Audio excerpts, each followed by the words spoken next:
नमस्कार दोस्तों। सोच पे चर्चा में आपका स्वागत है। मेरा आज का ये टॉपिक है। मैं इस टॉपिक पे बात करना चाहता हूँ कि जो दिल्ली में प्रोटेस्ट हो रहा है, किसी रोज़गार, किसी एग्ज़ाम, किसी परीक्षा को लेके, और बहुत सारी चीज़ें भी उसमें आई। राजनीति, धर्म के लिए भी बातें हुई वहाँ पे प्रोटेस्ट में। अनशन हुआ लोगों के द्वारा।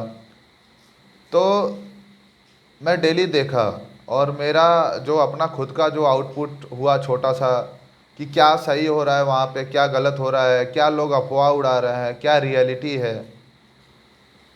मैं पर्सनली बहुत कुछ सोचा है इस टॉपिक के बारे में। सबसे पहली बात कि ये जो वीडियो मैं बना रहा हूँ, इसके पहले इसी सेम टॉपिक पे मैंने 3 शॉर्ट वीडियो डाल रखा है। आप उस टॉपिक को जाके 3 वीडियो को देख सकते हैं, ठीक है।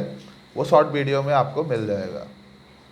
मेरा सबसे मेन मुद्दा है कि जो पेपर लीक होता है, या फिर पेपर जो जो पेपर लीक होता है, वो क्यों होता है, लोगों का टारगेट क्या है उस जॉब में जाने का, ठीक है।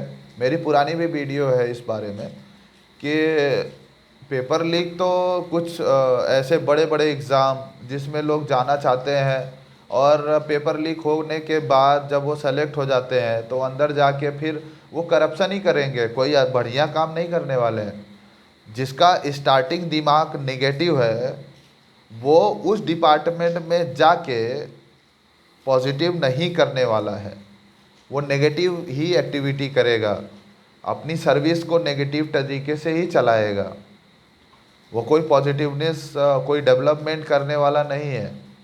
अगर वो गलत तरीके से पैसा दे के किसी डिपार्टमेंट को ज्वाइन भी करता है, तो वो वहाँ पे अंदर भी जाके सोचेगा कि किस तरह से ऊपर वाला पैसा जिसको बोलते हैं कमाया जा सके, वो ऐसा सोचेगा। मेरा ये वीडियो बनाने का वो नहीं था कि मैं इस चीज़ को बोलूं कि क्या है। मैं कुछ और बोलने के लिए आया हूं आपके बीच में। मेरा बोलने के लिए इस वीडियो में ये मेन मुद्दा है कि जो सबसे हायर मंत्री है हमारे पास, जो भी हों प्रेजेंट में, सिर्फ उन्हीं के इस्तीफे की बात की जा रही है। सिर्फ वही नहीं है चाहने वाले कि पेपर लीक हो जाए, और वो समाज में, देश में, गांव में, शहर में रहने वाला कोई वो पर्टिकुलर जिसका पेपर लीक हुआ, जिसको पेपर लीक करा के प्रोवाइड किया गया, मुझे नहीं लगता कि 100% उस मंत्री के सगे हैं। चलो 10% मान लिया। मैं सिर्फ यहाँ पे मैथमेटिकली और प्रायोरिटी की बात करूँगा। चलो 10% उनके सगे हैं, 90% किसके सगे हैं? वो एनटीए के जो चेयरमैन है उसके सगे हैं, या फिर एनटीए के चेयरमैन के नीचे जितने भी अधिकारी हैं उसके सगे हैं।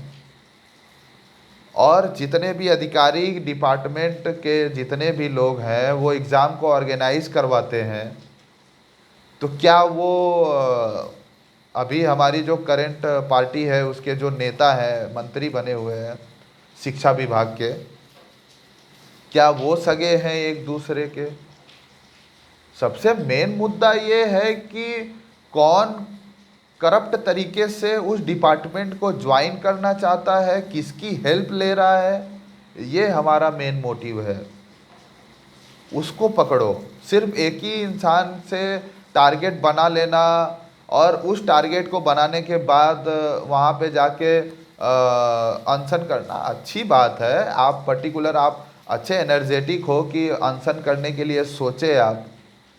आप सिर्फ एक ही के ऊपर उंगली उठा रहे हैं, आप सबके ऊपर उंगली उठाइए। उस एनटीए एग्ज़ाम कराने वाले के चेयरमैन, उसके अधिकारियों के ऊपर, सबको बोलिए इस्तीफा दे, सब नौकरी मतलब क्या है कि ये जो 5 साल के लिए पार्टी आती है उसकी इस्तीफे मांग कर रहे हैं, और जो सरकारी नौकरी कर रहा हो, चाहे किसी गवर्नमेंट एग्ज़ाम के किसी ऑर्गेनाइजेशन में एग्ज़ाम कराने के लिए जॉब कर रहा हो, क्या वो किसी सीमेंट बालू से वहाँ पे जाम कर दिया गया है क्या उसकी नौकरी को, कि वो उखाड़ा नहीं जा सकता है?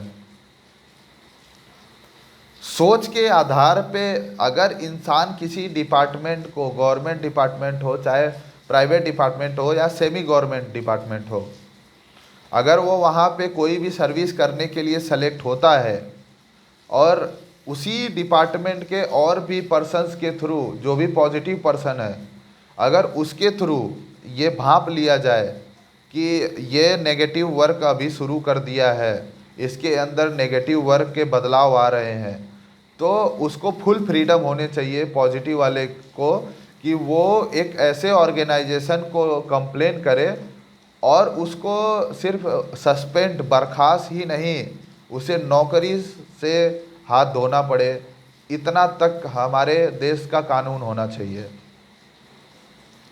अगर आपकी सोच खराब है तो आपको किसी भी डिपार्टमेंट में डाल दिया जाए, किसी भी ऑर्गेनाइजेशन में डाल दिया जाए, अगर उसमें 2 नंबर का धंधा पॉसिबल है तो 1000 दिमाग लगा के वो धंधा कर सकता है।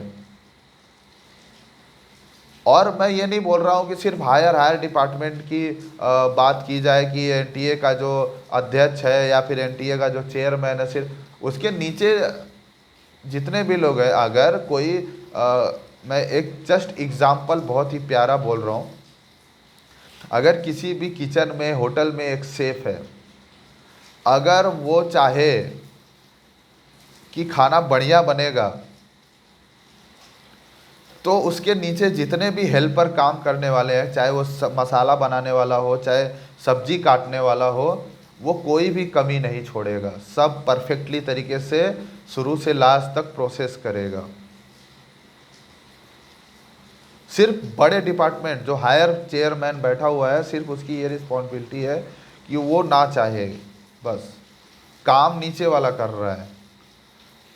अगर बड़ा डिपार्टमेंट ये चाहे, मतलब हायर डिपार्टमेंट ये चाहे कि नीचे वाला बहुत ही घटिया खाना बनाए, मिलावटी कर दे, तो उसमें फिर ये रिस्पॉन्सिबिलिटी आ जाती है कि नीचे वाले या तो वो खाना बनाए या तो सीधा मना कर दे कि मैं घटिया खाना नहीं बनाऊंगा, चाहे कुछ भी हो जाए। तो इतने लोग का खाना वो अकेला शेफ तो बनाएगा नहीं। तो बस सिर्फ यही बात है कि सिर्फ इसमें एक किसी पर्टिकुलर इंसान को सिर्फ टारगेट कर देना, मानता हूँ, तो उसमें औरों का भी नाम लाया जाए। सिर्फ एक इंसान जो इस दुनिया में जिसको रिस्पॉन्सिबिलिटी मिली है वो एक ही रहता है, उस विभाग की कोई भी काम हो तो सबको टारगेट करो, सबका मांग करो, सबको बुलाओ, मीटिंग करो और उसके किए हुए पे उसी से वो करवाओ कि हाँ इसका क्या सल्यूशन है। हमारा छात्र सालों मेहनत करता है, उसका फीडबैक घर पे जाता है कि हाँ इस बार इसका सिलेक्शन हो जाएगा, सुकून मिलता है। जब हमारा पढ़ने में टाइम एक्सटेंड होते रहता है तो हम क्या सोचते हैं, हमको नर्वसनेस फील होने लगती है कि क्या होने वाला है इन फ्यूचर। अभी मैं टॉपिक थोड़ा सा बदल के मैं कुछ और बोलने जा रहा हूँ। जो हमारे भारत देश में अभी पॉपुलेशन इतनी बढ़ गई है कि लोग तैयारी करते करते 22 की उम्र 23, 24, 28, 30, 32 तक चले जा रहे हैं, क्योंकि कंपटीशन बढ़ गया है। वैकेंसी 10 की आ रही है, फॉर्म भरने वाले 500 हज़ार हैं। ठीक है, ये पॉपुलेशन की वजह से है। दूसरा, पॉपुलेशन के अलावा जो दूसरी वजह हैं वो हमने क्रिएट किया है, जो प्रॉब्लम्स है। वजह मतलब प्रॉब्लम, पेपर लीक हो जाना, किसी एग्ज़ाम का डेट को एक्सटेंड कर देना, किसी एग्ज़ाम में क्वेश्चन गलत आ जाने की वजह से मामला कोर्ट में चले जाना, बहुत सारी ऐसी वजह है जो हम इंसान क्रिएट करते हैं। पॉपुलेशन बढ़ गया, सिचुएशन एजुकेशन ख़राब था आज से 20 साल 30 साल 40 साल पहले, ये सिचुएशन बन गया। इसको कंट्रोल करने के लिए थोड़ा लंबा नियम कानून लगाना पड़ेगा, बट जो चीज़ ऑन द स्पॉट प्रॉब्लम को सल्यूशन देना है, ये प्रॉब्लम आने वाली है या फिर ये आएगी तो इसको कैसा सल्यूशन दिया जाए, वो चीज़ जो हम क्रिएट कर रहे हैं वो अगर ना हो तो शायद लोग परेशानी में नहीं आएंगे, जो लोग डीमोटिवेट नहीं होंगे। चलो एग्ज़ाम में नहीं हुआ तो कोई और ट्राई करेंगे, बट उसमें जो डिले हो जाता है, परीक्षा सस्पेंड हो जाती है, लोगों का एग्ज़ाम छूट जाता है। जिसका एग्ज़ाम आगरा रहता है उसका घर रहता है चंदौली, जिसका एग्ज़ाम चंदौली रहता है उसका घर रहता है आगरा। तो गवर्नमेंट या फिर किसी ऑर्गेनाइजेशन के पास इतनी पावर नहीं है कि वो लोकल उसी के डिस्ट्रिक्ट में एग्ज़ाम करा ले, क्योंकि उसको पता है कि वहाँ का लोकल जो भी होगा वो कहीं ना कहीं बड़े हायर डिपार्टमेंट में नेगेटिव लोग से बात करके पेपर लीक करवा देगा। इतनी डर है। अगर इतनी डर है आपके इस चीज़ों में, तो मेरा एक क्वेश्चन है आप लोगों से, ज़रा बहुत ही गौर से सुनना। जो हमारा एजुकेशन सिस्टम है पूरे भारत का प्रोवाइड करने का, स्कूल का टाइप, मतलब जो स्कूल का हमारा रैंकिंग होता है या फिर कुछ भी हो, वो क्या इक्वल है? गांव के ऐसे इसके स्कूल है जहाँ पे 2-4 बच्चे गवर्नमेंट स्कूल में पढ़ते हैं या तो जाते ही नहीं है, सिर्फ दाल चावल और खीर खाने जाते हैं। तो बताइए वहाँ पे जो एजुकेशन सिस्टम जो उनको प्रोवाइड किया गया है, और जो शहर के गवर्नमेंट स्कूल हैं, मानता हूँ वहाँ पे लोग जाते हैं, वहाँ के लोग 100 में से 20 लोग, 40 लोग, 50 लोग, कहीं कहीं किसी किसी शहर के जो डेवलप कंट्री है, महानगर है, वहाँ पे तो 80-80% लोग गवर्नमेंट स्कूल में पढ़ने के लिए सोचते भी हैं।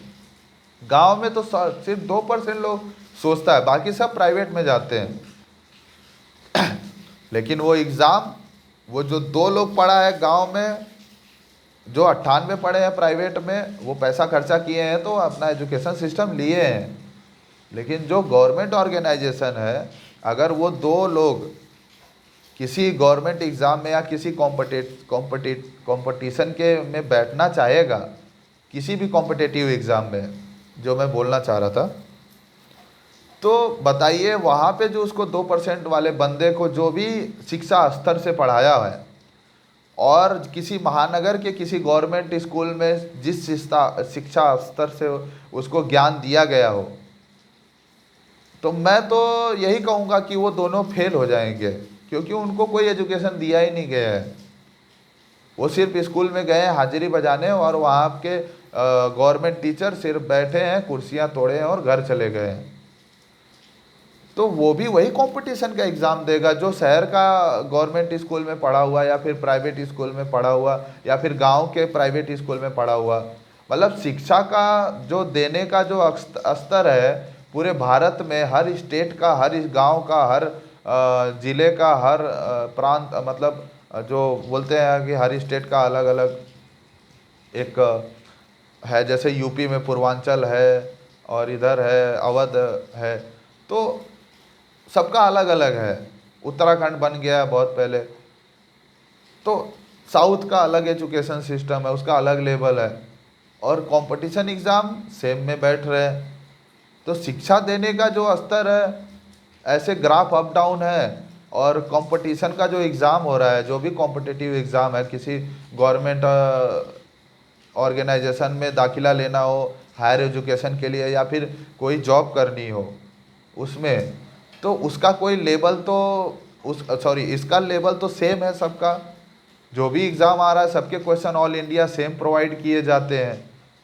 लेकिन शिक्षा स्तर जो दिया जा रहा है वो वेरिएबल है, कहीं पे बहुत अच्छी है, कहीं पे बहुत ख़राब है, कहीं पे मीडियम लेवल है।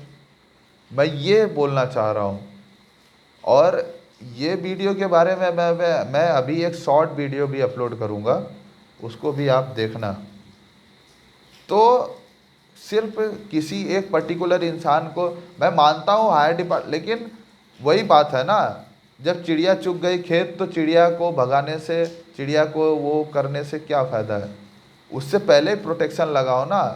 प्रोटेक्शन लगाने के लिए वहाँ पे रिस्पॉन्सिबिलिटी बिठाओ, और जो रिस्पॉन्सिबल बंदा है वो बिल्कुल पॉजिटिव होना चाहिए, सिर्फ यही है। पॉजिटिव वर्ड हर जगह यूज़ करने का मतलब ये नहीं कि इसमें ये सिर्फ बोलने के लिए है, ये बहुत ही यूनिक और स्पेशल वर्ड है। ऐसा बनने के लिए 100 में से 1 ही 2 आदमी, 4 आदमी दिखाई पड़ता है, और उसकी भी फुल पावर होनी चाहिए कि वो चीज़ों को बता सके अपने हायर डिपार्टमेंट को कि यहाँ पे ये धांधली होने वाली है, उसको भनक आ जाए तो चीज़ों को रोक सके। लेकिन वहाँ तो उसकी चलती नहीं है, हर जगह पावर, नेगेटिव पावर की बातें चलती है, पैसा फेंका जा रहा है। तो ये चीज़ें नहीं होनी चाहिए। एजुकेशन लेवल, एग्ज़ाम का क्या सिस्टम है, ये सब चीज़ के बारे में लोगों को सोचना पड़ेगा। कहाँ पे क्या गलतियाँ हैं, हम शुरुआत से LKG, अपर फर्स्ट क्लास, सेकेंड क्लास, जो अपर KG होता है, सब जो लेवल है एजुकेशन सिस्टम का, सबका अलग अलग हमें वो शिक्षा देनी चाहिए कि हाँ ये गलत है, ये सही है। तो हमारा डोपामाइन उस बेसिस पे, हमारा जब हम बड़े होते हैं तो उस बेसिस पे काम करता है। ठीक है, तो इसके बारे में हमें सोचना पड़ेगा। तो सोच पे चर्चा में बने रहने के लिए मेरी बातों को सुने, और अभी मैं आने वाले टाइम में सिर्फ अकेले नहीं बात करूँगा, मैं लोगों को अपने बीच में बैठा के उनसे डिस्कस करूँगा। मैं अपनी सोच पे चर्चा करूँगा, वो अपनी सोच पे चर्चा करेंगे। दोनों का जो भी सोच होगा, क्या हाइब्रिड सॉल्यूशन है, क्या विचार है, क्या होना चाहिए समाज में, वो बीच में लाया जाएगा आपको। तो इस वीडियो को बने रहने के लिए, इस वीडियो में बने रहने के लिए आपका बहुत बहुत धन्यवाद। अब मेरी आने वाली अगली वीडियो को भी देखें, मुझे सपोर्ट करें, मेरे चैनल को लाइक करें, सब्सक्राइब करें, और बहुत सारे ऐसे टॉपिक पे मुझे सजेशन दें, मेरे ईमेल आईडी पे मेल करें। धन्यवाद आपका।